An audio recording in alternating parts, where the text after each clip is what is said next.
Today, the moon goes into Libra. So we shift from the energy of the new moon in Virgo and the critical eye of Virgo, the discernment that we need to be able to attend to details, improvement, making things work better. We shift from that into the relationship oriented moon sign of Libra. And so today we're going to look at Libra and how that will show up with this Virgo moon cycle energy. I'm Marina Orms here with your Astro Vibe for Wednesday, September 4th. And today the moon goes into Libra at it is 9:11 a.m. Pacific time. So adjust for your own time zone and with that shift, so we are setting the tone for this moon cycle, and we did and have been setting the tone for this moon cycle over the last couple of days with this Virgo moon energy. So we're focusing on what it is we need to do to think about improvement and how to make things more perfect. And so if you ever have that critical voice telling you you're not good enough or something is not ready or you can't, right? Any of that critical way of thinking or negative thoughts, whether it's about yourself or something else in your life, this is the opportunity to take that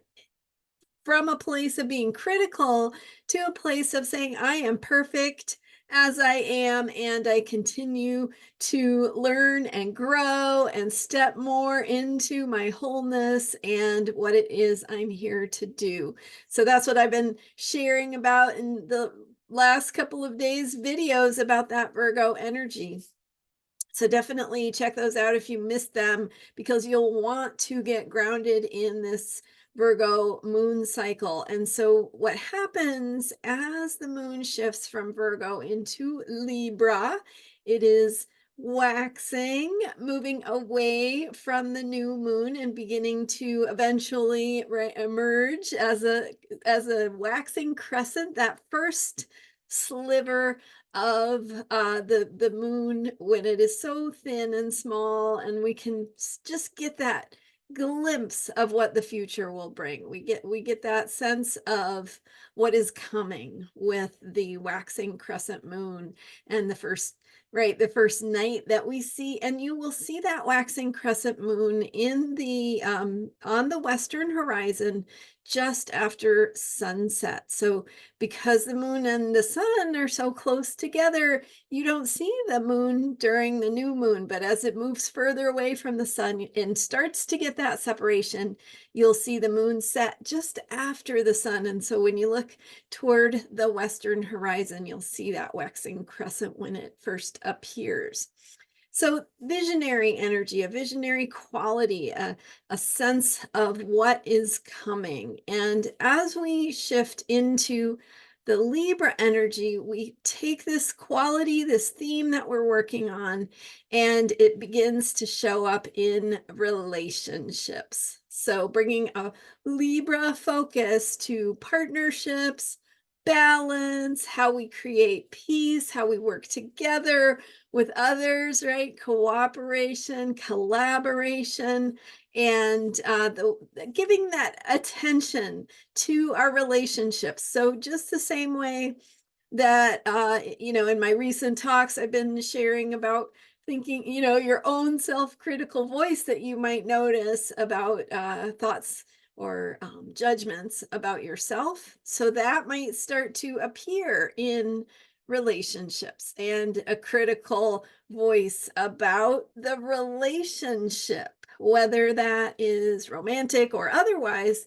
Any kind of relationship can need work, right? Can need some attention. And so watch for the criticisms, watch for any judgment you may have, whether it's toward yourself, toward the other person, right? When we want to blame another person or notice their faults, often that is a way of avoiding something that we need to look at for ourselves.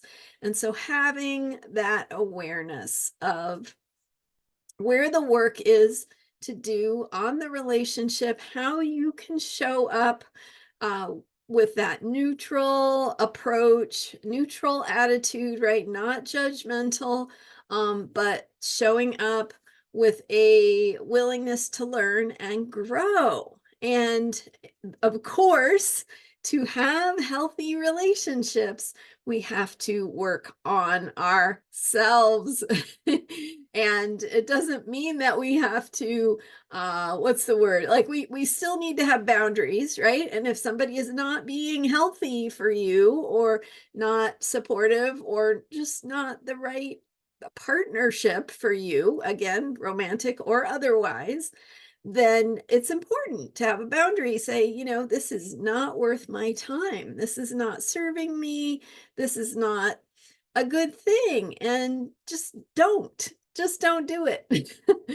Or minimize your time with that person. Sometimes we can't avoid it if it's a coworker or something like that. But just don't give it a lot of energy. The more you can bring your own energy back for yourself, to consider the best ways to take care of yourself and what's going to help you thrive. That's also a way of learning and growing, which with this Virgo moon cycle, we want to be thinking about how we can improve. And that includes what it is we have to learn. And so it doesn't mean there's anything wrong with you. It just means that there's more to do. And that's what life is all about. So shifting from criticism to thinking about collaboration, the best ways to collaborate, the best ways to show up in your relationships of all kinds, and to show up in ways that support the learning and growth of the partnership, right? So that when you show up, or maybe you need to point something out and say, hey, that interaction didn't feel good. Maybe we could do it differently next time. Or here's what would help me, be able to be more cooperating with you, right? So finding those ways of improving, working on the relationship, and thinking about it as a learning and growth opportunity, as we know that relationships very much are. Relationship work is some of the hardest work we do on the planet, because it means we have to confront some of our own imperfections, and that's not a bad thing. So it's the learning and growth we gain through relationships. So we want to be thinking about that with the moon in Libra. Goes into Libra today and will be in Libra all day Thursday, and also most of the day on Friday. Obviously depends a little bit on your time zone, but pretty much we have 3 days of this Libra moon energy. So great time to shift gears and focus on the work of relationships and the healing and learning and growth that is available through our relationships. All right. Thank you so much for being here. I'm Marina Orms. You can learn more about me at astrologyheals.com. Check out my video for the Virgo New Moon that I put out for Monday, September 2nd. If you missed that, get yourself anchored in what this moon cycle is about. I had also a recent video on the upcoming eclipses, also really important to be aware of, and a really fun conversation I had with my astrologer friend Thea Wershing, who has this amazing tarot deck with American authors. It's hard to explain. You just have to watch the conversation I had with Thea. It's really cool. It's was put out on Sunday, September 1st. So look for that as well. And thank you so much for being here and for subscribing. I will see you next time. Bye for now.